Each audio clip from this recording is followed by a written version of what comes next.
ყველა კომიტეტის პრობლემას საკითხი მოგვარებული ამ კუთხით და ერთ-ერთი კომიტეტი თავმჯდომარის საკითხი, რომელიც გახდა სადაო, არის თავდაცვისა და უშიშროების კომიტეტი. თქვენ აღნიშნეთ, რომ თქვენს არ არის გამოიცხადეს თქვენს წინააღმდეგ ყოფილიყო ეს ყველაფერი მიმართული, რადგანაც დაემთხვა არაერთი ფაქტი. რა ხდება ზოგადად რა? არ ვიცი, მოკლედ ერთი რამე არის, რომ ჩემს წინააღმდეგ და პატრიოტების წინააღმდეგ საერთოდ გალაშქრებული იყო ნაციონალური მოძრაობა. დღეს ხშირად გვებულობ ჩვენ იმას, რომ ძალიან ბევრი სტრუქტურებში არიან ჩარჩენილი და ჩანერგილები ნაციონალური მოძრაობის მომხრეები და თანამშრომლობენ დაწყებული ძალოვანი სტრუქტურებიდან და სხვადასხვა სამსახურებში და ეთყობა შესაძლებელია რომ ის ბრალიც იყოს. მაგრამ თავარი ის არის რომ სამართალი ერთია. იყო ასეთი ფრაზა ნათქვამი რომ თითქოს და შეთანხმება იყო, არანაირი შეთანხმება არ ყოფილა ჩვენსა და ნაციონალებს შორის და არც ოცნებას შორის. ეს არის ჩვეულებრივი პროცესი, რომელიც უნდა ჩატარდეს დემოკრატიულად, თუ გვაქვს პრეტენზია დემოკრატიულობის, უნდა ჩატარდეს დემოკრატიულად. რატო ემთხვევა ხოლმე რომ იყო ლაპარაკი, მე ვიყავი წარდგენილი რეგიონალური მართვის კომიტეტის თავმჯდომარის მოადგილედ და რატომღაც მაინდამაინც მხოლოდ და მხოლოდ შემმა წარდგენებამ დააგვიანა. დანარჩენი ყველა მივიდა დროულად. ანუ თუ იყო ნათქვამი რომ 3 კვოტა უნდა გქონოდა ჩვენ 3 და ვიღაცას 12, ამ შემთხვევაშიც ვიღაცამ ის ერთ-ერთ კომიტეტში იქაც დამბლოკა.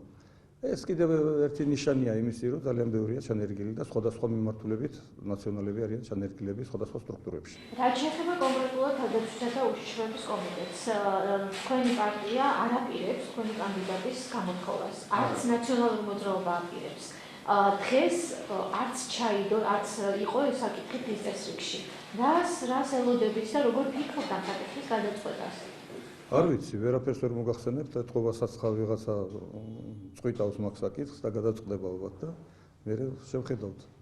მაინც მაგი ვერაცილდება მაინც მაგას განხილვა, უნდა განიხილოს აუცილებლად და ერთ-ერთ კომიტეტის ხელოვნაზე იქნება დღის წესრიგში შეტანილი აუცილებლად. არ დასვით კითხვა, რატომ არ არის ეს საკითხი? არ დამისვამს მაგ კითხვა დღეს, იმიტომ რომ სხვა საკითხები იყო და განვიხილეთ სხვა საკითხი. კიდევ ერთი თემა, რომელიც უშუალოდ თავდაცვას და უშიშროებას ეხება, ეს არის დობის ჯგუფი.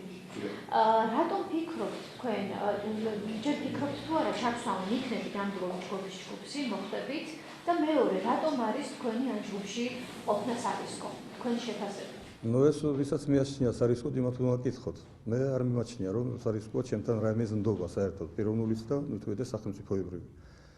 ასე რომ ვისაც ეჭვებარება რამეში, იმათ უნდა გკითხოთ მაგ საკითხზე. მე არ მიმაჩნია რომ ნდობა არ შეიძლება ჩემი.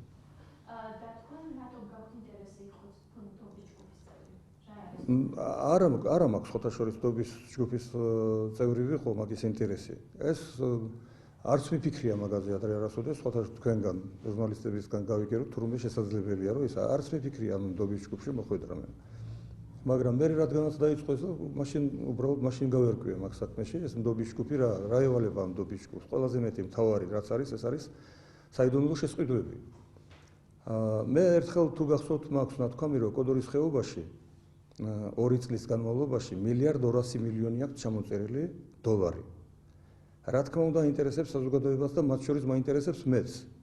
ჩვენ, როდესაც კოდორის ხეობას ვინარჩუნებდით, წელიწადი გვიზრდებოდა დაახლოებით 400,000 ლარი. მთელი წლის განმავლობაში. ამაში შედიოდა მომარაგება, მთელი წლის მარაგი შეგვქონდა სურსათი. ამაში შედიოდა სწავლა-განათლება, ყოველ წელიწადში 50-60 ბავშვს ვწყობდით უმაღლესებში.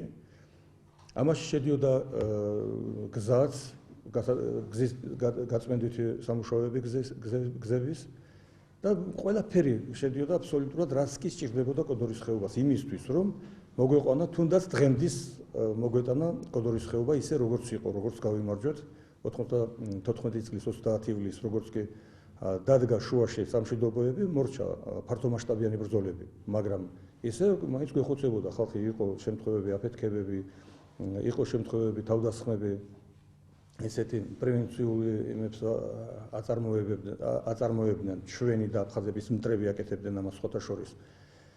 ხო და ამიტომ უბრალოდ ისეთი მომენტია, რომ დღემდე რომ მოგვეტანა ჩვენ ეს და არ ჩაებარებიათ კოდორის ხეობა. დღეს კიდე დღევანდელი ხელისუფლება შესაძლებელია რომ სხვანაირად მოიქცეოდა, უფრო მეტ ყურადღებას გაუწევდა, მიაქცევდა კოდორის ხეობას და კოდორის ხეობა შეიძლება არც დაკარგული იყო დღემდე რომ მოგვეტანა. დიახ, ეხლა შეხედეთ. გრიფით საიდუმლო ადევს ძალიან ბევრ საკითხს.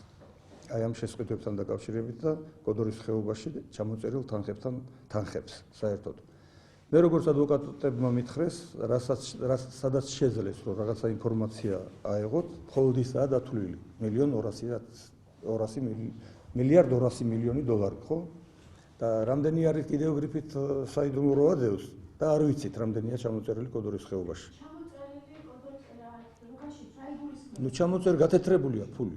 გათეთრებული აქვს ფული. თორე კოდორის ხეობაში აშენეს რამდენი 4 თუ 5 კარავი.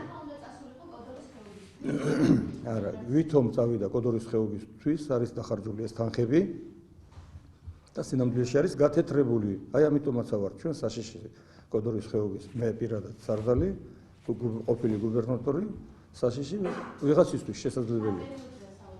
ეს არის 2006-2008 წლები.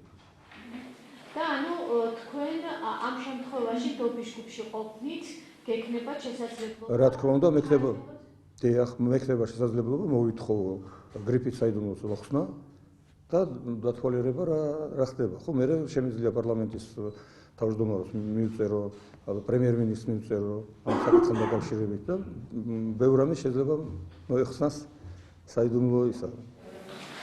წინა მოწვევის პარლამენტის განმეორება ოკუპაციის შესახებ განშიშვლების საკითხი, მაგრამ ამ კანონპროექტს ემთხვევა სამოწვევის პარლამენტი, რაც გულისხმობს სისხლისამართლის პასუხისმგებლობის შეცვლას ადმინისტრაციული ჯარიმით. თქვენ რას ფიქრობთ ამ საკითხზე? ჩემი აზრი მათ დგასთან დაკავშირებით მაქვს, რა თქმა უნდა, იმიტომ რომ მე ვიცი რატომაც მიიღეს ეს კანონი, მე ტყუილად არ ყოფილვარ საერთაშორისო რუსეთში, სადაც რომ მოვხვდი და ძალიან ბევრი ახალი ამბავი მაქვს ჩამოტანილი, თუნდაც ნაციონალური მოძრაობის წევრებისთვის და კერძო ბლოკერიასთვის, რომელსაც ძალიან აინტერესებდა და კახიზეს საერთაშორისო, რომ ეს კანონი იქნა მიღებული იმის გამო, რომ აი რუსეთში ცხოვრობს ძალიან ბევრი ქართველი, რომლებსაც აქვს ბიზნესი, აქვს მოქალაქეობა რუსული და შეუძლიათ რომ შევიდნენ ადლერიდან რუსეთის გავლით აფხაზეთში, შეუძლიათ შევიდნენ, იყიდონ სახლები, მიწები და რისი საშუალებაც არის გააკეთონ ისე რომ გააქართულონ იქაურობა. ამის შესაძლებლად რუსებმა გამოიგონეს ის, რომ ბატონ მტერს თავიანთ დაუძინებელ მტერს ბატონ სააკაშვილს შეუკვეთეს ამ კანონის მიღება. ეს კანონი არის გასაუქმებელი, იმიტომ რომ მხოლოდ და მხოლოდ ქართველებს ეწინააღმდეგება, სხვას არავის. ეხლა გეტყვით, თითოეულ თქვენთაგან ალბათ დააკვირდით თუ კიდევ ვინმეს იცნობთ, ან სომეხს, ან აზერბაიჯანელს, ან რუსს, რომელიც აფხაზეთში არის ნამყოფი, აქ შემოვიდა და ვინმე რამე სიტყვა უთხრა სააკაშვილის დროს. გასაგებია, რომ დღეს ხელისუფლება ახლა ადეკვატურია, რა თქმა უნდა, და დღეს არ დაიჭერენ არავის შესაძლებელია, მაგრამ იმათხოვს შიში აქვს, ჯერ ერთი ტურიზმი. ის ვინც რო აფხაზეთში შევიდა, უკვე ვეღარ მოდის შიშით, ამ კანონის შიშით საქართველოში ვერ შემოდის. და რატომ უნდა იყოს ასე? ყველას უნდა ქონდეს უფლება შემოსვლის საქართველოში, ვინც იქ ნამყოფია. და საშუალება უნდა მივცეთ ქართველებს, რომ შევიდნენ აფხაზეთში, იმეგობრონ აფხაზებთან, აფხაზები უნდა დავიბრუნოთ. წეგან ხო თქვი და ამას იძახის მთავრობაც და სულ ყველა ამას იძახის, რომ ჩვენ აფხაზები უნდა დავიბრუნოთ. ჩვენ დავუშვეთ დიდი შეცდომა ისევე როგორც ჩვენ, ასევე დაუშვა აფხაზებმა შეცდომა. ჩვენ ვკალით ერთმანეთი. ვხოცეთ ერთმანეთი, საკმარისია. ეხლა უნდა შევრიგდეთ. და ვინ როგორ მოიქცა, ის უკვე შეხვედრის დროს გაირკვევა და საერთოდ არის ასეთი თქმულება. ომის დროს არ უნდა თქვა და არ გააკეთო ის, რომელიც შეგარცხენ შერიგების დროს. აი ეს არის მთელი პრობლემა.